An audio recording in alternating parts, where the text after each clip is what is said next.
নমস্কার, সুস্বাগতম। আপনারা দেখছেন জুডোস ধামাকার নতুন পর্ব। সাথে আছি আমি জুডো। স্বার্থপর নামক যে ছবিটা এখন হলে চলছে, অন্নপূর্ণা বসু যার পরিচালক এবং প্রোডাকশন কোম্পানি হলেন সুরিন্দর ফিল্মস, সেই ছবিটা আমি দেখলাম। ছবিতে অভিনয় করেছেন রঞ্জিত মল্লিক, কোয়েল মল্লিক, কৌশিক সেন, অনির্বাণ চক্রবর্তী, বিশ্বজিৎ চক্রবর্তী আরো অনেকে অভিনয় করেছেন। এই কাহিনী আমাদের খুব চেনা কাহিনী। এই কাহিনী হচ্ছে ভাই বোনের মধ্যে সম্পর্কের কাহিনী, এবং সেই পবিত্র সম্পর্ক থেকে হঠাৎ করে সংঘাত। কেন তা জানবার জন্য আপনাকে পুরো ছবিটা দেখতে হবে। যদিও টিজার বা ট্রেলার যদি আপনি দেখে থাকেন, তাহলে কাহিনীটা আপনি আন্দাজ করতে পারবেন। সৌরভ বসু এবং অপর্ণা ঘোষাল ভাই বোন। অপর্ণা ঘোষালের বিয়ে হয়েছে দেবর্ষীর সাথে। সে কেন্দ্রীয় সরকারি কর্মচারী, যথেষ্ট সচ্ছল তাদের পরিবার।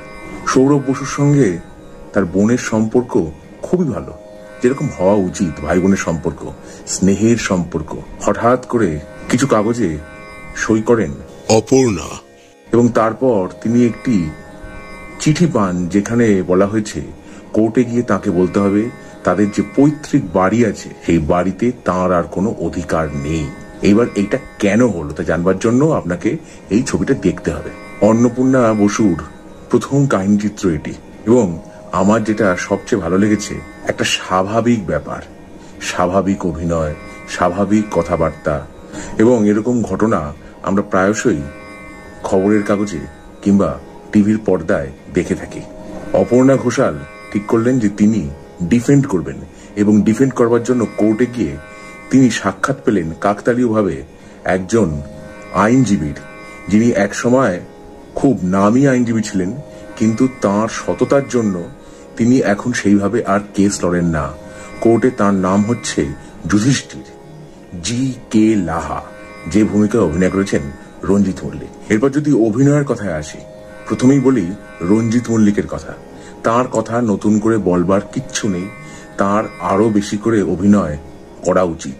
তিনি যতক্ষণ স্ক্রিনে উপস্থিত হয়েছেন, তার যে নিজস্ব উপস্থিতি, তার ব্যক্তিত্ব, তার সংলাপ ইত্যাদি সবকিছু দিয়ে মন্ত্রমুগ্ধের মতো দর্শকদের আটকে রেখেছেন। যেরকম অভিনয় তিনি চিরকাল করেন, যেটা বললাম, তার সম্বন্ধে নতুন করে বলবার কিচ্ছু নেই। একটি দৃশ্য আছে যেখানে অপর্ণা ঘোষাল অসহায়ভাবে বৃষ্টির মধ্যে দাঁড়িয়ে আছেন, হঠাৎ করে ছাতা ধরলেন জি কে লাহা।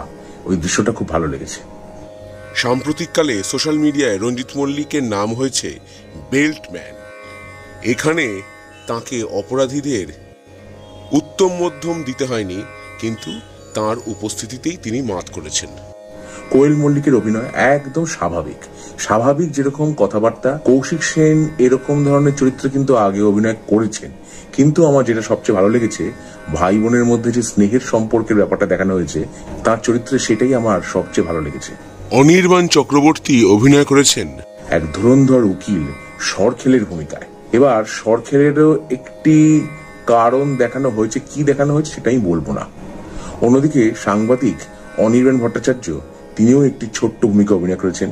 এছাড়াও বিশ্বজিৎ চক্রবর্তী, ইন্দ্রজিৎ, অনন্যা সেন, শাওলি চট্টোপাধ্যায়, শিশু শিল্পী অনুমেঘা কাহালি, এছাড়াও রাজন্যা দাস, মিশিকা হালিম, অপরূপা ব্যানার্জি, শাওলি চট্টোপাধ্যায়, অঙ্কিত মজুমদার, তুর্য, আয়ুষ্মিতা চক্রবর্তী, চিত্রভানু বসু, বিমল গিরি, পৌলমী সেনগুপ্ত প্রভৃতি অভিনেতা অভিনেত্রীরা অভিনয় করেছেন। যারাই অভিনয় করেছেন, যতটুকু দৈর্ঘ্যের চরিত্রেই অভিনয় করেছেন, যেটা আমি আগেই বলেছি, স্বাভাবিক ব্যাপার।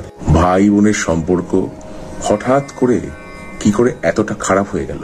এবং অপর্ণা ঘোষাল বলছেন তিনি কিন্তু নিজের সম্পত্তির জন্য লড়ছেন না বা নিজেকে ডিফেন্ড করছেন না কোর্টে, তিনি বলছেন তার অধিকারটুকু। একটি সংলাপ আছে, দেখানো হচ্ছে দেবর্ষী যথেষ্ট বুঝদার একজন স্বামী, কিন্তু স্বামী স্ত্রীতে ভুল বোঝাবুঝি, অশান্তি এটা হতেই পারে। সেরকম একটি দৃশ্য দেখানো হয়েছে, কি দেখানো হয়েছে সেটা আমি আর বলছি না।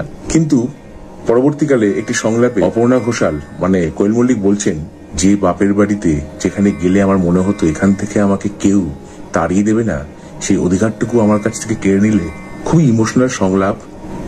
এরকম অনেক সংলাপ আছে। মহাভারতের উল্লেখ কিন্তু বারে বারে এসেছে।